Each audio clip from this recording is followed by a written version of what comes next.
Your past is hurting you in many different ways. And this is why people do things that they don't want to do, because they're getting results they don't want to get, and yet they continue to do it anyways.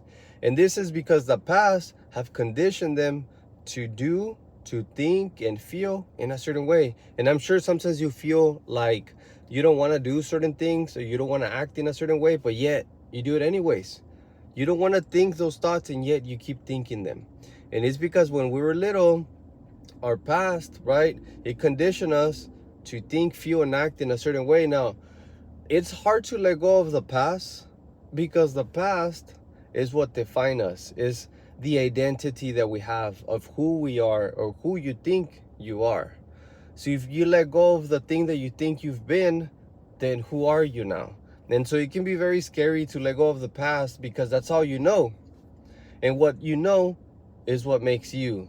But most people don't know that they can't just let go of the past and become your new self. For me, that changed the game when I started shedding the old self, and I started just becoming the man that I wanted to be. But for that, I had to dig deep into my subconscious and become aware of different things, beliefs, different knowledge that was not good for me.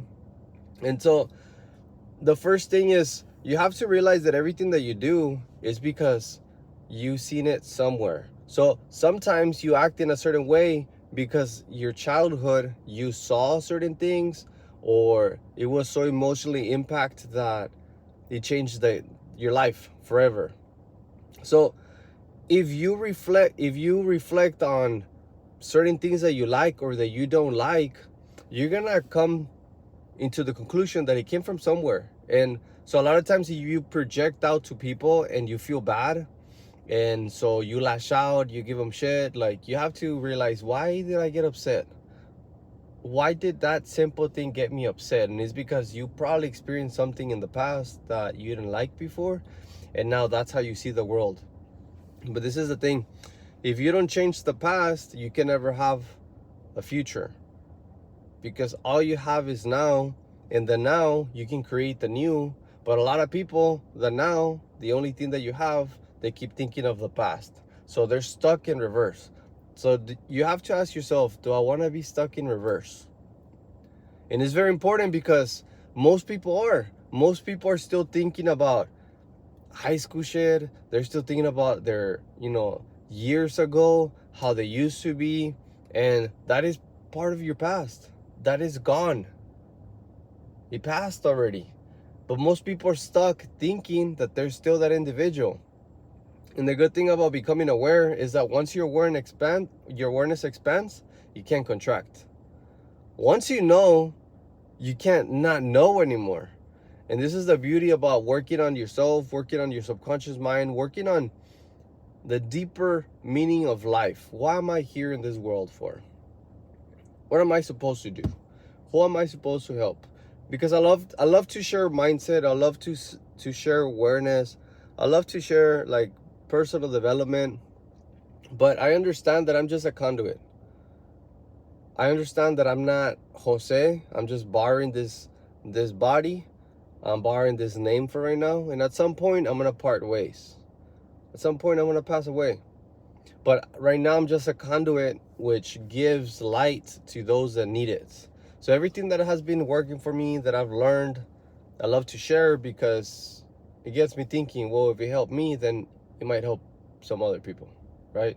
It's selfish whenever you keep information to yourself that helped you. So as soon as you learn, you have to teach.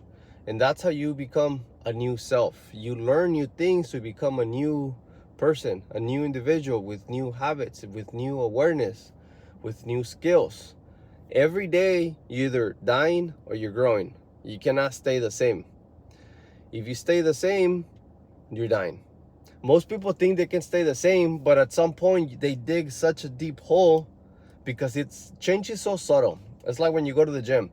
You're not gonna see any change within a day or two or three or a week or even 4 weeks. You're not gonna see a lot of change.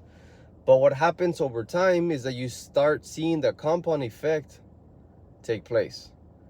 So it's the same thing with change. You start changing slowly but surely, in both the good way or the bad way. the bad way, people that don't work on themselves slowly start getting fat, slowly start, losing self-confidence, start getting comfortable. And by the time you know, it's too late. They can't change themselves because they've already dug a hole so deep and they struggle to get out. Now they have a lot of responsibilities. They have a family. They have a bunch of stuff going on that they can't just say, okay, I'm going to focus on me. They just have so much going on. So the sooner you can become aware that you can let go of the old self to acquire a new self, it allows you to work on you and get rid of those negative thoughts, those negative beliefs, those negative emotions that don't serve you or help you. You have to be aware that you have to work on yourself above anything.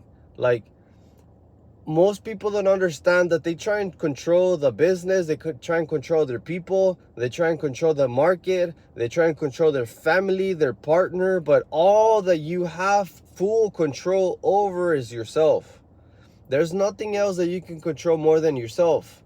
You can control the immediate things, which are what time you wake up, what you consume, if you work out, if you journal, if you sit down and reflect, if you meditate.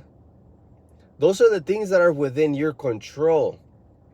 This is why self-development is critical, because once you work on you, everything changes. And my beautiful fiance is coming right now. Let's see.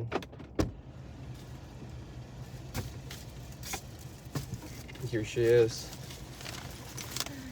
Let's see, give us some words of wisdom when it comes to shedding your old self.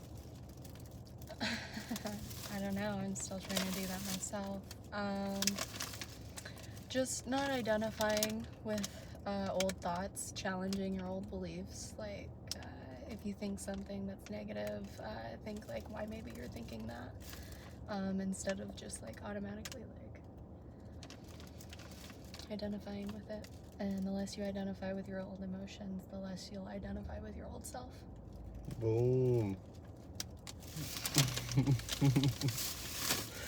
So she wasn't expecting that. No. But it's something that we're always all working on doing. And yeah, so shed your old self by growing, like I said, with the things that you have immediately within your range. So working on your personal development, building new thoughts, having new awareness, new knowledge, acquiring it, so that takes place and it replaces the old self. So see you guys next time.